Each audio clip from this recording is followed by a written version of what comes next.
కర్నూలు జిల్లా చిన్నటేకూరు వద్ద 44వ జాతీయ రహదారిపై జరిగిన వేమూరి కావేరీ ట్రావెల్స్ బస్ ప్రమాద ఘటనకు మద్యమే మూల కారణం అనేది స్పష్టమవుతోంది. ఈ విషయం ఎక్సైజ్ శాఖ ప్రాథమిక విచారణలో తెలిపింది. పెద్దటేకూరు గ్రామంలో రేణుకా ఎల్లమ్మ అనే వైన్స్ నుంచి మద్యం కొనుగోలు చేసినట్టుగా ఎక్సైజ్ అధికారులు గుర్తించారు. బస్ ప్రమాదానికి ముందు బైకర్ శివశంకర్ మృతికి కూడా మితిమీరిన మద్య సేవనం, మత్తులో బైక్ను ఇష్టం వచ్చినట్టు నడపడమే ప్రధాన కారణమని ఎక్సైజ్ పోలీసుల విచారణలో వెల్లడైంది. పెద్దటేకూరు వద్ద హైవే పక్కనే ఉన్న రేణుకా ఎల్లమ్మ వైన్ షాప్లో శివ, ఎర్రిస్వామి వీళ్ళిద్దరు కూడా మద్యం కొనుగోలు చేశారు. ఆ దుకాణం నుంచి ఆ వ్యక్తి 2 సార్లు మద్యం కొనుగోలు చేసినట్లు సీసీటీవీ ఫుటేజ్ ద్వారా తెలుస్తోంది. ఈ నెల 23న సాయంత్రం 7ంటికోసారి, మళ్ళీ రాత్రి 8:25 రెండోసారి మద్యం బాటిల్స్ కొన్నారు. వాటిని సేవించి వాళ్ళు అర్ధరాత్రి వరకు మద్యం మత్తులోనే ఉన్నారు.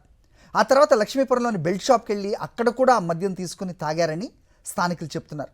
ఇలా మితిమీరిన మద్యం తాగటం, ఒళ్ళు తెలియని మత్తులో జోగుతూనే హైవే ఎక్కారు. 19 మంది మృతికి కారణమయ్యారు. దీంతో వేమూరి కావేరీ ట్రావెల్స్ బస్ ప్రమాద ఘటనకు మద్యం మత్తు, ఏపీలో విచ్చలవిడిగా బెల్ట్ షాప్ల ద్వారా విక్రయాలు సాగిస్తున్న లిక్కర్ విక్రయాలే కారణం అన్న చర్చ జోరుగా జరుగుతోంది. నిజంగా ఆంధ్రప్రదేశ్లో పరిస్థితి ఈ రకంగానే ఉంది. ఎవరైనా సరే, ఎప్పుడైనా సరే, ఎక్కడైనా సరే మద్యం కొనుగోలు చేయొచ్చు, తాగొచ్చు, ఊగచ్చు, ప్రమాదాలకు గురి కావచ్చు, ప్రమాదాలకి గురి చేయొచ్చు అన్న విధంగానే ప్రస్తుత పరిస్థితి ఆంధ్రప్రదేశ్లో కనిపిస్తోంది.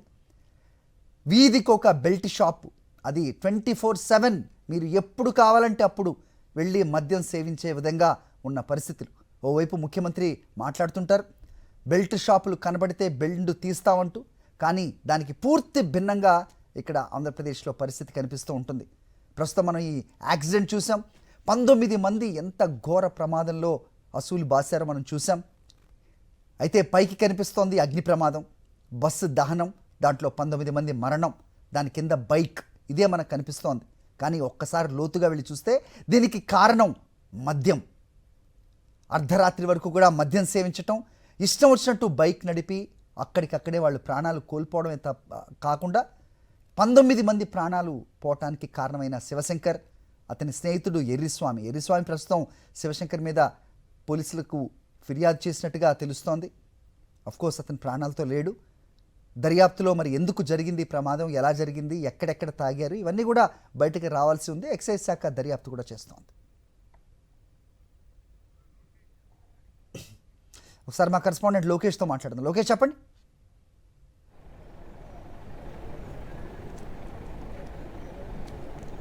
హరి, ఏదైతే బస్సు ప్రమాదంలో మృతి చెందిన 19 మంది బాడీలను అప్పచెప్పేయడానికి పూర్తి స్థాయిలో ఏర్పాట్లు చేయడం జరిగింది. ఇప్పటిదాకా ఈ యొక్క DNA రిపోర్ట్ల ఆధారంగా 12 మంది బాడీలను వారి యొక్క బంధువులకు అప్పచెప్పడం జరిగింది. మిగతా 5 బాడీలను పూర్తి స్థాయిలో వాళ్ళు బంధువులు వచ్చిన తర్వాతనే అప్పచెప్పే అవకాశం అయితే కనపడుతుంది. మొత్తం మీద చూసుకున్నట్లయితే ఈ యొక్క 19 మంది మృతదేహాల్లో ఏపీ రాష్ట్రానికి సంబంధించి 7 మంది ఉన్నారు. ఈ యొక్క తెలంగాణ రాష్ట్రానికి సంబంధించి 6 మంది ఉన్నారు. బీహారు ఒకరు, అంతేకాకుండా ఒరిస్సా ఒకరు, తమిళనాడు, కర్ణాటక ఈ యొక్క రాష్ట్రాలలో 4 మృతదేహాలను వారి యొక్క కుటుంబ సభ్యులకు అప్పచెప్పే అవకాశం ఉంది. అయితే ఇద్దరి DNA రిపోర్ట్లు ఇంకా రావడంలో ఆలస్యం కావడం చేత రేపు ఆ యొక్క రిపోర్ట్లు వచ్చిన తర్వాత వారికి సంబంధించిన వారి యొక్క బంధువులకు అప్పచెప్పే అవకాశం అయితే కనపడుతుంది.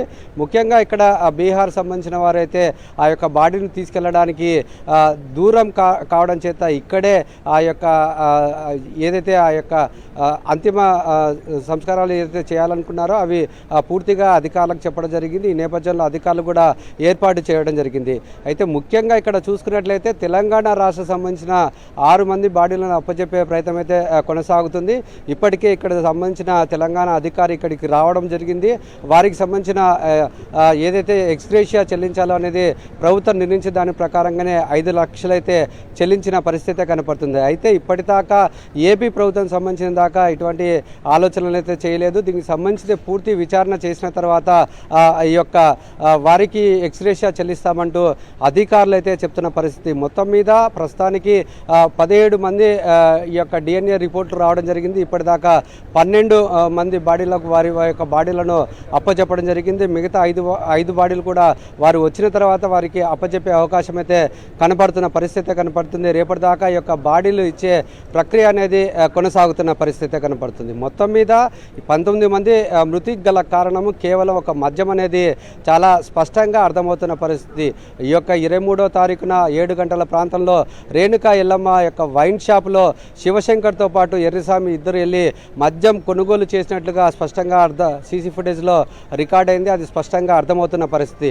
ఒక్కసారి కాకుండా మరొకసారి కూడా 8 గంటల 25 నిమిషాలకు మరొకసారి కూడా ఈ యొక్క మద్యాన్ని కొనుగోలు చేసి మద్యం సేవించారనేది తేలుతున్న పరిస్థితి. అయితే ఆ తర్వాత కూడా ఈ యొక్క మరొకసారి యొక్క బెల్ట్ షాప్లో వెళ్ళి మద్యం కొనుగోలు చేశారని చెప్పేసి స్థానికులు చెప్తున్నారు. మొత్తం మీద మరొకసారి యొక్క మద్యాన్ని కొనుగోలు చేసి తాగిన తర్వాతనే యొక్క రోడ్డు ప్రమాదం జరిగిందనేది తెలుస్తుంది. ఈ నేపథ్యంలోనే రాత్రి 2 గంటల 45 నిమిషాలకు ఈ యొక్క శివశంకర్ బైక్ నడుపుతూ డివైడర్ ఢీ కొట్టిన తర్వాత అక్కడికక్కడే మృతి చెందారు.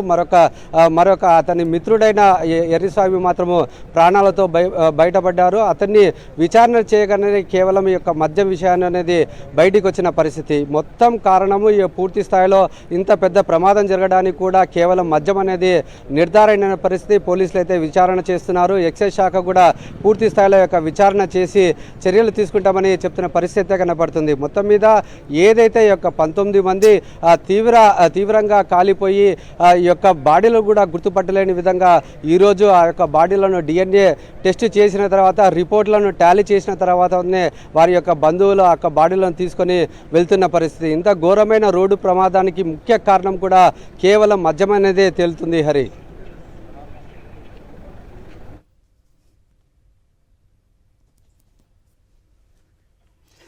కర్నూలు బస్ ప్రమాదానికి కూటమి సర్కార్ వైఫల్యమే కారణమన్నారు మాజీ మంత్రి కాకాని గోవర్ధన్ రెడ్డి. బెల్ట్ షాప్లో మద్యం తాగి ప్రమాదానికి కారణం అయ్యాడని మండిపడ్డారు.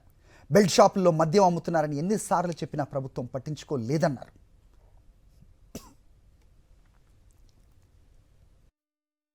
ఈ ప్రమాదం వెనక కారణాలు విశ్లేషిస్తే కళ్ళు బైర్లు గమ్మేటువంటిది. రాష్ట్ర ప్రభుత్వం ఈరోజు దీనికి బాధ్యత తీసుకోవాల్సినటువంటి పరిస్థితి ఏర్పడుతుంది. బస్సు యాజమాన్యాల బాధ్యత తీసుకున్నా, ఇంకొకరు తీసుకున్నా రాష్ట్ర ప్రభుత్వానికి ప్రధానమైనటువంటి బాధ్యతగా కనిపిస్తుంది. కారణం ఏమిటంటే ఆ సమయంలో ఆ యువకుడు అందుబాటులో ఉన్నటువంటి బెల్ట్ షాప్లో మద్యం సేవించి వెళ్ళడమే. అంటే పగలు లేదు, రాత్రి లేదు, వారం లేదు, వజ్యం లేదు, ఎప్పుడు పడితే అప్పుడు ఈ బెల్ట్ షాపులు ఏదైతే ఉన్నాయో ఆ బెల్ట్ షాపు ఈరోజు అంతమంది ప్రాణాలు తీసేసింది, అంతమంది కుటుంబాలను గోడుగోడు అనిపించింది. కనీసం ఆ ప్రభుత్వం దాని గురించి అయినా పట్టించుకునేటువంటి పరిస్థితి ఉందా? ఎన్నిసార్లు చెప్పినా సరే మాది ఈరోజు ఆ బెల్ట్ షాపులు ఎన్ని ఉన్నాయి? 1,00,000కు పైగా బెల్ట్ షాపులు నడుపుతున్నారు. నడిపేవాళ్ళు ఎవరు?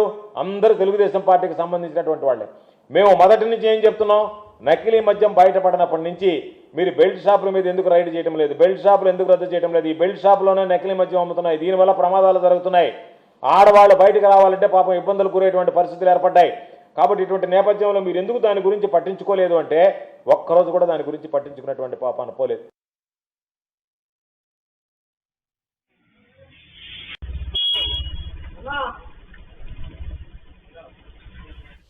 కర్నూలు శివార్లలో జరిగిన ఘోర బస్ ప్రమాదంలో 20 మంది మృతికి చంద్రబాబు ప్రభుత్వం బాధ్యత వహించాలని డిమాండ్ చేశారు మాజీ ఎమ్మెల్యే రాచమల్లు. కూటమి ప్రభుత్వంలో ఎనీ టైం మద్యం దొరుకుతుందని దుయ్యబట్టారు ఆయన. చంద్రబాబు పాలనలో తాగొచ్చు, ప్రమాదాలు చేయొచ్చు, మనుషుల్ని చంపొచ్చని విమర్శించారు. ప్రజల ప్రాణాలంటే ప్రభుత్వానికి లెక్క లేదని, రాష్ట్రంలో నకిలీ మద్యం ఏరులై పారుతోందని ధ్వజమెత్తారు రాచమల్లు శివప్రసాద్ రెడ్డి. ఈ రాష్ట్ర ప్రజల భద్రత కానీ, ఈ రాష్ట్ర ప్రజల ఆరోగ్యం కానీ, వారి ప్రాణాలు విలువైనటిని కానీ, వారి ఆస్తులు విలువైనటిని కానీ, వారు శ్రమ చేసి సంపాదించే డబ్బు అమూల్యమైనది కానీ మీకు లేదు. వీటిపైన మీకు గౌరవమే లేదు ఈ రాష్ట్ర ప్రభుత్వానికి. మీకు కావాల్సిందల్లా తెలుగుదేశం పార్టీ నాయకులు లెక్క సంపాదించుకోవాలా, తెలుగుదేశం పార్టీ శాశ్వతంగా అధికారంలో ఉండాలా. ఈ రెండింటి కోసం ఏ గడ్డైనా ఈ రాష్ట్ర ప్రభుత్వం తింటుంది, ఎవరి ప్రాణాలైనా తీస్తుంది. ప్రజలకు చెప్తా ఉన్నా నేను, శుక్రవారం తెల్లవారుతోన జరిగిన ఈ హత్యలు 20. ఇది మన కంటికి కనిపించినటువంటి హత్యలు. ప్రజలారా, ఇక కంటికి కనిపించని హత్యలు ప్రతిరోజు జరుగుతున్నాయి, 100ల కొద్దీ ప్రతి నియోజకవర్గంలో జరుగుతున్నాయి.